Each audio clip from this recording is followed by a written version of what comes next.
네, 리부동산 2021년 대구 부동산을 전망한다.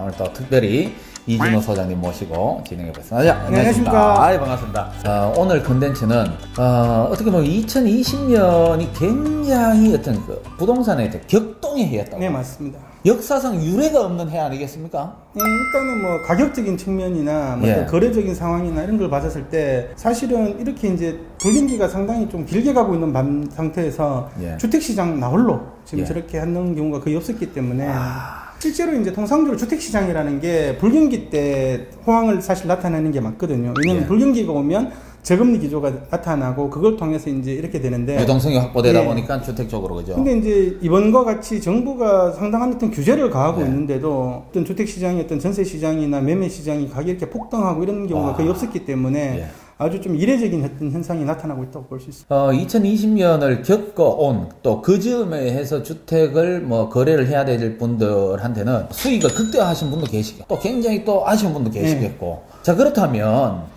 이 2021년은 과연 어떻게 될 것인가? 지금 우리는 어떤 준비를 해야 될 것인가? 당연히 뭐 상가, 아파트, 뭐 토지 등등등 쭉 있지만 우리가 보면은 뭐 연구하시는 소장님 같은 경우에는 이제 그래프라든가 과거의 어떤 통계를 가지고 다 말씀하시지 않습니까? 근데 그런 통계가 이제 거의 뭐 2020년에는 어떻게 적용해야 될지 모를 정도로 법들이 관련 법들이 막 개정되고 하니까 그럼 2021년 우리는 어떤 마음가짐으로 일단은 준비를 하고 있어야 되고 뭐를 가장 중심적으로 준비를 해야 됩니까? 일단은 아마 이제 주택시장 같은 경우에 올해는 지난해와 가장 큰 차이가 뭐냐면 입주 물량이 상당히 많이 이제 늘어나게 됩니다. 지난해보다 한 3,000세대 정도 더 늘어나는데요. 예. 여름 이렇게 7월 달부터 내년 6월까지 대략 대구 지역의 입주 물량이 한 21,800호 정도 됩니다. 와. 사실 이제 이렇게 되면 대구가 우리가 이제 수요예측이라는 부분들은 각각 기관마다 다르지만 예. 한 13,000세대를 잘 안 넘는 상황인데 이렇게 예. 되면 결과적으로 이제 어떤 물량적인 측면에서 상당히 좀 이제 많이 남아돌 가능성이 좀 나타나게 되고요. 예. 또 하나는 분양시장이 사실 너무 과열화되어 있습니다. 이제 지금 분양시장의 경우에는 어떤 위치나 이런 것도 좀 뭐 묻지도 따지지도 않고 사실은 그렇죠. 사람들이 지금 들어가고 있고. 저도 뭐 보면 뭐 모델하우스를 아예 안 가봐요. 그냥 분양하면 무조건 넣고 보는. 네, 그래서 이제 그런 상황이 왔는데 문제는 뭐냐면 이게 이제 대구에 이제 전 지역이 분양권 전매 제한이 사실은 걸리게 되거든요. 이제 전 지역으로 그죠. 예, 그렇죠. 예. 걸려가 있기 때문에 아마 이제 그 분양권 전매 제한이 걸리는 지역들 중에서 위치나 어떤 가격적으로 비교 위에 있지 않는 지역들은 사실은 미분양도 상당히 좀 증가할 가능성이 있고. 미분양이 속출할 가능성이 예, 있다. 그리고 이제 이런 부분들은 분명히 시장에 악영향을 줄 것으로 보여집니다. 저는 말이죠. 저는 이렇게 생각합니다. 물론 이제 많은 네. 분들이 2020년 뭐 풍선 효과로 규제 외지역이 오르고 그리고 전세 가격이 이제 폭등하다 보니까 또 매매가가 또 올라가고 네. 이렇게 이제 올라가다 보니까 이제 폭락장이 올 것이다. 그렇게 좀 비관적으로 보시는 분들인데 저는 양극화가 더 심해질 것이다. 네, 맞습니다. 저는 이렇게 생각하거든요. 주택시장의 경우에 우리가 폭락을 사실 경험했던 것은 외부 총격이 같은 IMF 때밖에 사실은 없었거든요. 예. 외환위기 이후에 1998년도에 예. 한 분기, 1분기 동안에 그냥 주택가격이 한 20% 정도 빠진 적이 있었거든요. 뚝 떨어졌죠. 예. 그것을 제외하고 나면 우리가 2008년도에 했던 금융위기라든가 아니면 2008년도부터 2011년도까지 공급량 폭증에서 나왔었을 때도 이게 장기적인 침체가 왔었지 어떤 폭락장이 오질 않았었습니다. 이게 폭락장이 오게 되면 이 개인만의 문제가 아니라 금융 시스템도 사실은 무너지게 되고 예. 정부 자체의 어떤 모든 것이 무너질 가능성이 상당히 큰 상황이 옵니다. 그래서 2008년도 상황하고 2020년도 상황이 아주 비슷한 상황입니다. 2008년도에 대구에 이제 그 한 해 입주 물량이 32,000호였었습니다. 어마어마했죠. 그때 예. 범어동 쪽도 그렇고 막 레미아 예. 월드맨 전부 미분양이었고 그쵸. 부산 저기 위부도 예. 거기도 뭐 미분양이 있었죠. 전부 이제 미분양이었고 그래서 전세를 말도 안 되는 50평 전세를 뭐 1억에 들어가고. 그렇죠. 1억 4천 이렇게 맞아. 그런 그랬던 이제 그런 게 적이 있었는데 있었죠.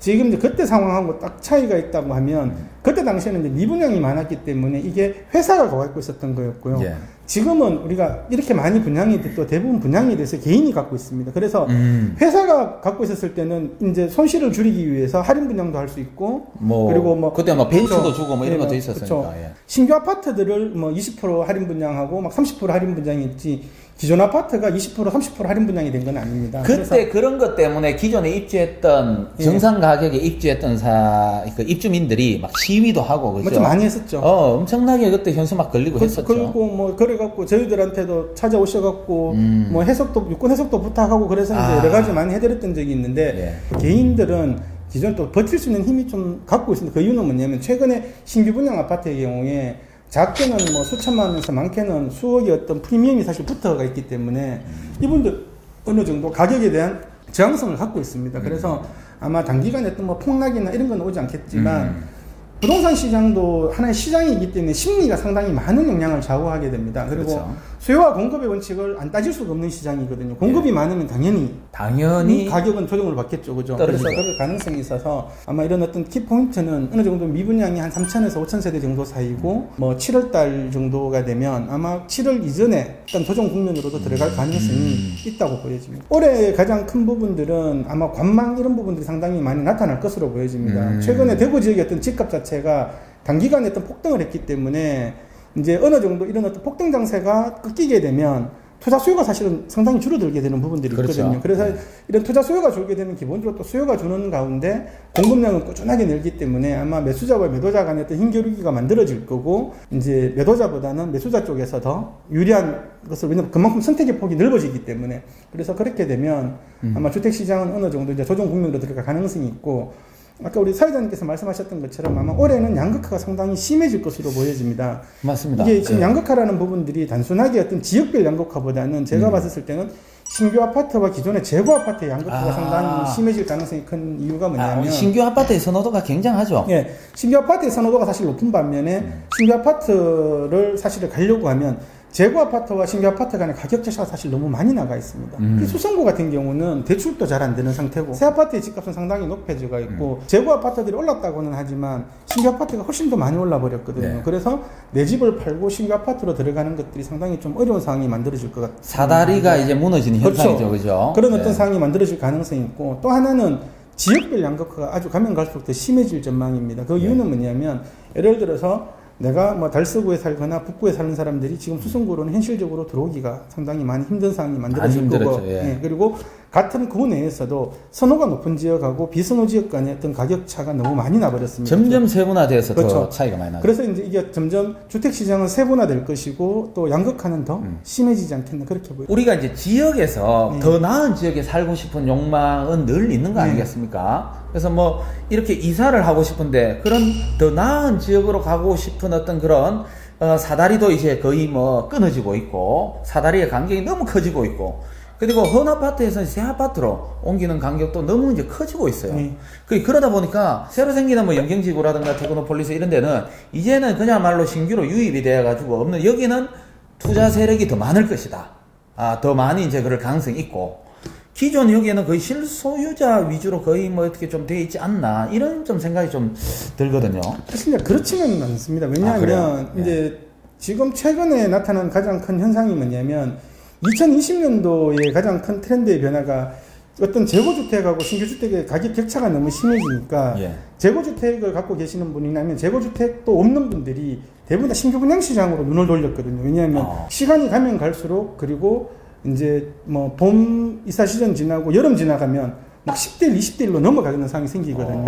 평균적으로 막 경쟁률이 20대1이 막 넘어가게 됩니다. 그런 상황이 만들어진 부분들이 가장 큰 이유는 이제 기존에 어떤 갖고 계셨던 분들이 새 아파트로 들어갈 수 있는 방법이 없으니까 신규 어떤 주택 시장을 이제 선호를 하게 되고 그런 부분들이 만들어져가 있고요. 수성구 같은 경우도 이제 최근에 가장 큰 트렌드가 우리가 똑같이 10%를 오른다 하더라도 수성구는 기존의 주택 가격이 한 10억 정도 하니까요. 10% 오르면 1억이 오릅니다, 사실은. 맞습니다. 근데 다른 지역은 한 4억, 5억, 뭐 6억대 이렇게 하니까 뭐 4천, 5천이니까 올라가니까 온도 차이가 클 수밖에 없죠. 비율은 비슷한데 집값이 이렇게 올라가는 부분들이 확 차이가 나니까 이제 이 수성구 지역으로 오는 투자 세력들이 사실 더 많이 있었다고 보시면 됩니다. 이분들은 사실은 수요와 함께 투자를 같이 생각하시는 분들이 상당히 많이 돌아 계시는 부분이 그렇죠. 실거주와 투자를 함께 그렇죠. 함께 하시는 분들이 거의 그쪽으로. 그렇기 때문에 기본적으로 재력이 있어야지만 수성은 사실 올 수 있는 부분들이 있다고 할 수 있고요.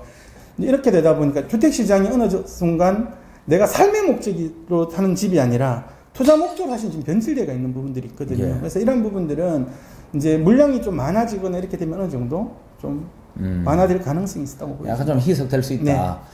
자, 그럼 좋습니다. 우리가 이제 시장 전망은 전망일 뿐이지만 또 지켜봐야 됩니다. 그죠? 2021년이 과연 또 어떻게 뭐 그렇게 전망했지만 2020년을 전망을 할 때도 많은 사람들이 이렇게까지 오르라고 전망을 예, 못했었거든요. 맞습니다. 이게. 완전히 뒤집어진 걸까요? 우리도 어떻게 될지 모릅니다. 지금이라도 사놓을 걸 이래 될 수도 또 있는 거거든요. 이 전세가 너무 폭등하고 그러면 이제 집을 못 사면 전세를 들어가야 되는데 지금 전세 비율이 워낙 작아지고 있고 다 월세로 전환되고 있는데 전세 가면 더 높아지고 있고 이러다 전세가 정말 사라지는 건 아닌가 뭐 이런 생각도 드는데 어떻습니까? 올해 2020년도에 임대차 3법이 통과가 되면서 네. 이제 전세였던 물량들이 상당히 좀 줄어들었었습니다. 그 이유는 뭐냐면 내년 2021년도에 이제 그 기타 어떤 뭐 세금이나 이런 것 때문에 이제 집을 파셔야 되는 분들은 또 이제 전세를 나누면 잘 팔기가 힘드니까 그 공실 상태에서 지금 매각을 하시는 분들이 꽤 있으시거든요. 그러다 보니까 수요는 증가했는데 반해서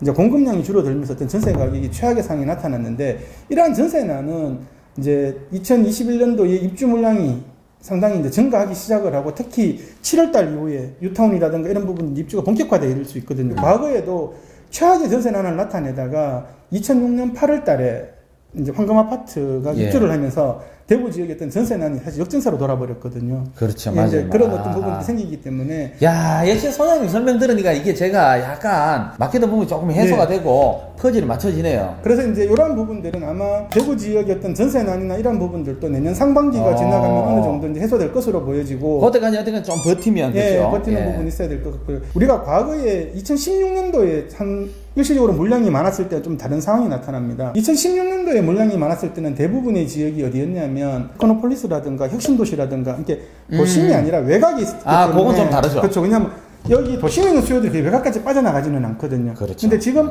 도심 재건축 재개발이 만들어서 난 어떤 전세난은 도심의 입주가 본격화되면 상당히 완화될 가능성이 있다고 보여집니다. 굉장히 지금 핵심 포인트고 굉장히 이거는 그 유익한 전망이에요. 왜냐면 지금 그건 이제 계획을 하시는 분들은 뭐 예를 들어 앞 뭐 길게는 뭐 1년 전후로 생각하시는 분들은 월세로 좀 버티면 좋은 전세를 얻어서 새 아파트에 들어갈 수 있다라는 전망을 내놓으신 거고 실질적으로 지금 뭐 입주가 다가오는 아파트들이 뭐 내년에 뭐 줄줄이 있으니까 봐두시면은 물량이 쏟아지면은 전세 가격은 조금만 이게 우리가 2016년, 17년, 18년 아파트가 쫙 쏟아지면서 저도 그 당시에 굉장히 그 싸게 레미안을 전세를 뭐 거저 들어가듯이 한 적이 있으니까 새 아파트에 이렇게 잘 봐두셨다가 그때까지 월세로 버티는 것도 하나의 방법일 수가 있다.